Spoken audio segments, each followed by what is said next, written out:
भगवान श्री कृष्ण ने जब मोहिनी रूप धारण किया तो उनके सौंदर्य पर 33 करोड़ देवता मोहित हो गए।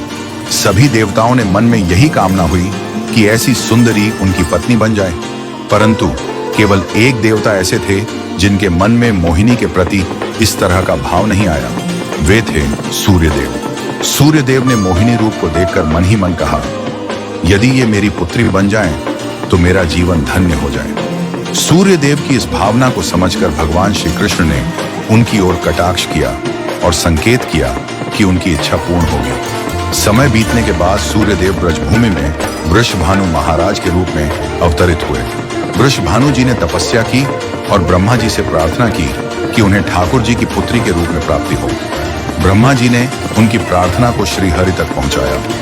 ठाकुर जी ने विचार किया कि वे नंद यशोदा और देवकी वासुदेव के यहाँ पुत्र के रूप में जन्म लेने वाले हैं, लेकिन प्रेम की स्थापना के लिए एक विशेष अवतार लेना होगा। ठाकुर जी ने अपने रूप को दर्पण में देखा और उस दर्पण में उन्हें ऐसा रूप दिखाई दिया जो स्वयं ठाकुर जी को भी मोहित कर गया। यह रूप ठाकुर जी का ही स्त्री रूप था।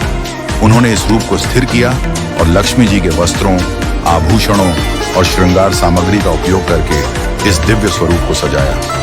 जब यह स्वरूप पूर्ण हुआ तो ऐसा प्रतीत हुआ मानो सूर्य और चंद्र का एक साथ मेल हो गया हो। यह दिव्य तेज इतना अद्भुत था कि स्वयं ठाकुर जी भी नेत्र मूंदने को विवश हो गए। जब उन्होंने नेत्र खोले तो उनके सामने श्री राधा रानी का दिव्य स्वरूप प्रकट हुआ। श्री राधा के प्राकट्य का समय सुबह 4 बजे का था, जो ब्रह्म मुहूर्त का समय है। भगवान के अन्य अवतारों का प्राकट्य दोपहर 12 बजे या रात्रि 12 बजे होता है, परंतु राधा रानी का जन्म ब्रह्म मुहूर्त में हुआ, जो नए दिन की शुरुआत का प्रतीक है। यह इस बात का संकेत था कि प्रेम का प्रकाश संपूर्ण विश्व में फैलने वाला है। राधा रानी के अवतरण पर वृषभानु महाराज और कीर्तिदा माता के घर उत्सव मनाया गया। सभी गोप गोपियां ब्रजवासी आनंद में झूम उठे, लेकिन एक अद्भुत घटना ने सबको चकित कर दिया। राधा रानी अपनी आंखें नहीं खोल रही थी। वृषभानु महाराज और माता कीर्तिदा इस बात को लेकर चिंतित हो गए। कई साधु संत और विद्वान उनके दर्शन करने आए, लेकिन किसी के भी प्रयास से राधा रानी ने अपनी आंखें नहीं खोली। तभी देवताओं के आग्रह पर नारद मुनि वहां आए। उन्होंने राधा रानी के पास बैठकर उनकी स्तुति की। नारद मुनि ने जैसे ही स्तुति गाई, राधा रानी ने पहली बार अपनी दिव्य नेत्रों से नारद मुनि की ओर देखा। उस समय राधा रानी का स्वरूप ऐसा था मानो मृग नयनी सुंदर बालिका अपने पालने से झांक रही हो।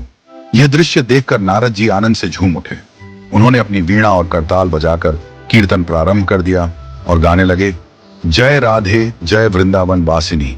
वृषभानु महाराज यह अद्भुत दृश्य देखकर भाव विभोर हो गए। उन्होंने राधा रानी को प्रणाम किया और स्वयं को धन्य माना। उन्होंने अनुभव किया कि उनकी पुत्री कोई साधारण बालिका नहीं, बल्कि साक्षात देवी है। इस प्रकार श्री राधा का अवतरण प्रेम की स्थापना के लिए हुआ। ठाकुर जी ने ज्ञान, धर्म और वैराग्य की स्थापना के लिए कई अवतार लिए, लेकिन प्रेम की स्थापना के लिए श्री राधा का अवतरण हुआ।